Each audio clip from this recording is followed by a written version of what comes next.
यह कहानी भारत के इतिहास और सत्य की खोज से जुड़ी है, जो कि हिमाचल के प्रसिद्ध ज्वाला देवी मंदिर की है। मेरे एक मित्र अपने कुछ साथियों के साथ हिमाचल प्रदेश के पालमपुर से होकर एक ट्रैकिंग यात्रा पर जा रहे थे। रास्ते में उन्होंने सोचा कि क्यों ना मां ज्वाला देवी के दर्शन करते हुए आगे बढ़ा जाए। ज्वाला देवी का मंदिर भारत के प्राचीन शक्ति पीठों में से एक है और यह कांगड़ा नगर से लगभग 30 किलोमीटर दूर स्थित है।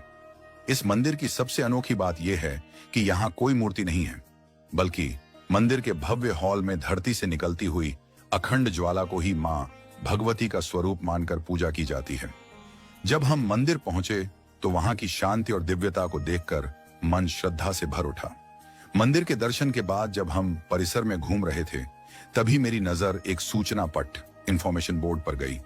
उसमें लिखा था, एक बार मुगल सम्राट अकबर ने इस मंदिर के दर्शन किए। उसने मां की ज्वाला को बुझाने का बहुत प्रयास किया, लेकिन जब वह सफल नहीं हुआ तो चमत्कार से प्रभावित होकर वह नंगे पांव मंदिर में आया और श्रद्धा पूर्वक सोने का छत्र चढ़ाया। साथ ही मंदिर को भूमिदान भी दी। इस बात को पढ़कर मुझे बहुत आश्चर्य हुआ। जो व्यक्ति एक दिन में हजारों हिंदुओं का नरसंहार करवा सकता था, क्या वह किसी हिंदू मंदिर में चढ़ावा चढ़ा सकता है? मुझे यह जानकारी संदिग्ध लगी। मैंने वहां के पुजारियों और मंदिर के अधिकारियों से इस बारे में पूछा। सभी ने एक ही उत्तर दिया, यह बिल्कुल सत्य है। मुझे यह बात विश्वसनीय नहीं लगी। मैंने सोचा कि मुझे इस विषय में और गहराई से खोजबीन करनी चाहिए। मैंने इस रहस्य को जानने के लिए मंदिर के आसपास के लोगों से बात करनी शुरू की, लेकिन कोई ठोस जानकारी नहीं मिली। तभी वहां सुरक्षा में तैनात भारतीय सेना से सेवानिवृत्त एक अधिकारी से मेरी मुलाकात हुई। उन्होंने मेरी जिज्ञासा को समझते हुए पालमपुर के रामशरण भारद्वाज जी से मुलाकात करवाई। उन्होंने कहा, जो कुछ मंदिर के सूचना पट्ट पर लिखा है वह सत्य नहीं है। यह एक बनावटी कथा है जिसे एक खास उद्देश्य से प्रचारित किया गया है। फिर उन्होंने असली इतिहास बताया।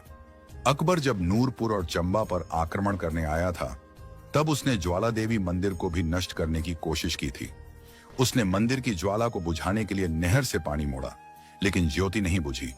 तब उसने मंदिर पर हमला किया, पुजारियों को मार दिया और ज्योति स्थल पर भारी शिलाएं रखवा दी। बाद में चंबा के राजा संसार चंद ने मंदिर का पुनर्निर्माण करवाया। महाराजा रणजीत सिंह ने सोने का छत्र चढ़ाया और उनके पुत्र शेर सिंह ने मंदिर के मुख्य द्वार को चांदी के दरवाजों से सजाया था। मैं यह सुनकर चौंक गया। जब मैंने प्रोफेसर भारद्वाज से पूछा कि फिर मंदिर में झूठी सूचना क्यों लिखी गई, तो वे बोले, यह सब सरकारी आदेश से करवाया गया। हिंदू मुस्लिम भाईचारे को बढ़ाने और अकबर को महान शासक दिखाने के लिए यह कथा घड़ी गई। हमारे देश के वामपंथी इतिहासकारों ने हमें असली इतिहास से दूर कर दिया है। अकबर को महान बताने के लिए ऐसे झूठ गढ़े गए ताकि हिंदू यह भूल जाए कि उनके पूर्वजों पर क्या क्या बीता। मुझे यह सब सुनकर गहरा आघात लगा। जैसलमेरी सैकड़ों हजारों बीघा जमीन दबान बैठा है। खाए नरपति ए दरबार साहब री जमीन है। अपनो मुकुट है दरबार साहब। ए परिवार राज परिवार अपनो मुकुट है। उमारी जमीन अपने आंखिया आगे दबा बैठा तो पछे अपने मतलब की रे बताओ। यूं ये रिकॉर्ड ऑन रिकॉर्ड दरबार परिवार की जमीन है। और ए खावे ने एठे पनपे अटे ए पैसा का करोड़ों अरबों रुपया कमावे। ए दुकानों बनावड़ी हाईवे माथे केरी जमीन में बनावड़ी है। पछे अपर कठे ना कर्यो यूं बताओ। मूसोरा मरोड़ दियो जदे ए अपनी हेंग काम करे मूसो में ताव देता है फूटरा दियो पगड़ी भी अपनी फूट रही दी है। अपनी जमीन है दबाए बैठा। सीमारा सुल्तान कौन है? भाटी। हाँ, उत्तर किवाड़ बड़ भाटी किवाड़ कहोड़ो है। और जोधपुर दरबार जैसलमेर दरबार है ए तो एतरा रक्षक रहा। ए हमें कठों पैदा हो गया। सुल्तान सीमारा उग्रवादी पैदा करना, सीमारा जमीन कब्जे करे बैठा है। ये एकजुट हो जाओ और थोड़ी जमीन यदि कब्जे कर ली तो मोरो ना कठे रहे यूं बताओ। दरबार साहब की जमीन कब्जे कर दी, थोड़ी भाटिया जमीन कब्जे कर दी, थोड़ी है जमीन कब्जे करे बैठा पर ना कठे रहे परो तो जागो हैंगे हमें। मैं तो साधु हाँ, ये कर थोड़े बिजो बैठा थे को दान तैयार। मारे कहीं को चाहिए, को पद चाहिए, न को पैसो चाहिए, न को राजनीतिक चाहिए। धर्म रे लिए भगवो पहरियो है, राष्ट्र लिए पहरियो, थोड़े बिजो थे को तैयार बैठो। ये कारण हैंगे एकजुट हो जाओ। ए मारी आवाज थोड़े माध्यम जे जा रही है। पूरे हिंदुस्तान ने कहूँ और हिंदुस्तान पूरे ने कहूँ कि मैं बहुत शांति प्रिय मारो एरियो तो बहुत भाईचारे रहतो, पर हमें विष गोल दियो यहाँ आए नथे। हमें जैसलमेर बाड़मेर बॉर्डर एरियो है ना, शांति एरियो नहीं रहो है। थोड़ा दिन पहले थे देखियो को पोकड़ अंदर भाटा ठोक्या है। पोकड़ ने थाने माथे भाटा ठोक्या, पुलिस वाला भाटा ठोक्या। ये हिम्मत औकात देखो कितनी बढ़ती जा रही। दिन दिन बढ़ती जा रही है। अपन टेस्ट कर रहा है कि थोड़े में कितो ताकत है। अपने होता अपने को उंगर नहीं एकदम थोड़े गरीबी है, एकदम थोड़े घरे आवेला ए घर में थोड़ी इज्जत में हाथ घाते थोड़ा दिनों थे देखा नहीं तो हमें जागो चेतो और मैं कहा फेरो थोड़ो मोरो मान सम्मान राखोला तो मैं थाना भी समझोला थाना भी सोचोला। ये लोग दुस्वप्न ही देखते हैं, गजवाई हिंद का स्वप्न दे करके घूमते हैं और एक ही उद्देश्य लेके चलते हैं कि अपनी जनसंख्या ज्यादा बढ़नी चाहिए, प्रजातंत्र हमारा है।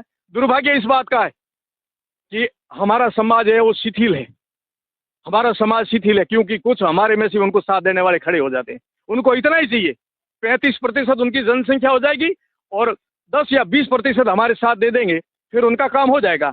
इसलिए स्वार्थ को छोड़ो, स्वार्थ को छोड़ करके आओ, राष्ट्र और धर्म की बात करो, राजनीति को छोड़ो, राष्ट्र और धर्म की बात करो। आओ इस बात पर कि वास्तव में वो क्या कर रहे हैं, क्या स्वप्न देख रहे हैं। अब क्या इनके धार्मिक ग्रंथों के अंदर नहीं लिखा हुआ है कि कोई काफिर नहीं रहना चाहिए?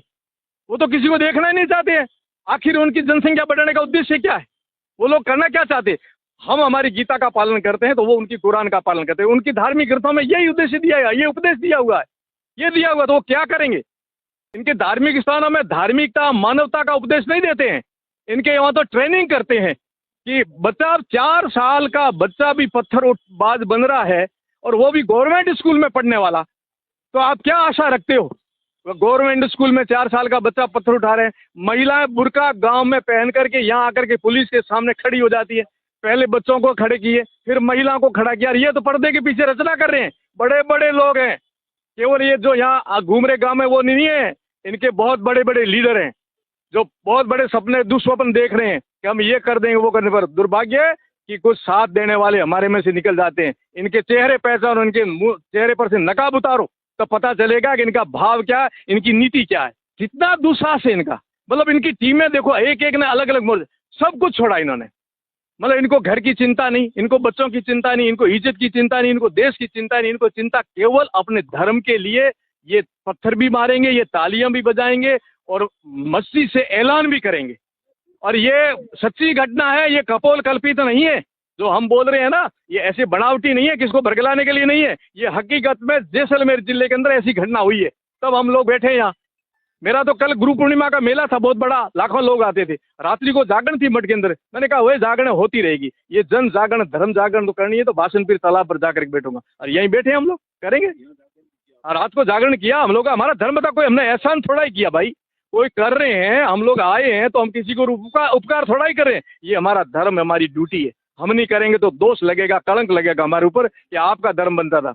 एक समय की बात है, एक बड़े नगर में एक सेठ जी रहते थे। सेठ जी के पास अथाह धन संपत्ति थी, मान सम्मान की कोई कमी नहीं थी। उनकी एक इकलौती बेटी थी जिसकी उन्होंने बड़ी धूमधाम से शादी की, एक प्रतिष्ठित और सम्मानित परिवार में। लेकिन दुर्भाग्यवश विवाह के कुछ समय बाद ही बेटी का भाग्य बदल गया। उसका पति जुआरी और शराबी निकला। धीरे धीरे उनके घर की सारी संपत्ति नष्ट हो गई। बेटी की यह हालत जानकर सेठानी जी का हृदय व्यथित हो उठता था। वो रोज सेठ जी से कहती, आप तो सैकड़ों लोगों की सहायता करते हैं, लेकिन अपनी बेटी की मदद क्यों नहीं करते? वह अपनी ही किस्मत से जूझ रही है। सेठ जी शांत भाव से उत्तर देते, जब उसके भाग्य का समय आएगा, मदद स्वयं चलकर उसके पास पहुंचेगी।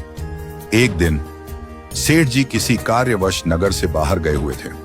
उसी दिन संयोग से उनका दामाद उनके घर आ पहुंचा। सेठानी जी ने उसका आदर सत्कार किया। मन में सोचा, अब तो यही सही मौका है बेटी की कुछ सहायता करने का। उन्होंने एक उपाय निकाला, मोतीचूर के लड्डू बनवाए और उनमें छिपा कर रख दी सोने की अशर्फियां। जब दामाद विदा होने लगा तो सेठानी जी ने प्रेम पूर्वक उसे 5 किलो शुद्ध घी के मोतीचूर के लड्डू उपहार में दे दिए।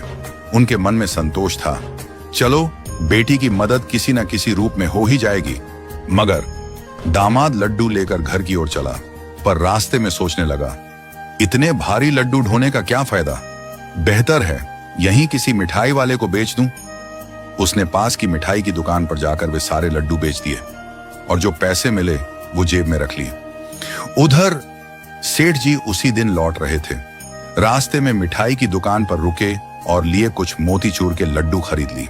संयोगवश वही लड्डू सेठ जी को मिल गए जो कुछ ही समय पहले दामाद बेचकर गया था। सेठ जी लड्डू लेकर घर पहुंचे और हंसते हुए बोले, देखो भाग्यवान, आज मैं तुम्हारे लिए बाजार से ताजे लड्डू लाया हूं। सेठानी जी ने जैसे ही पैकेट देखा, उनकी आंखें हैरानी से फैल गईं। उन्होंने एक लड्डू तोड़कर देखा और भीतर से वही सोने की अशर्फियां निकली जो उन्होंने अपने दामाद के लिए रखी थी।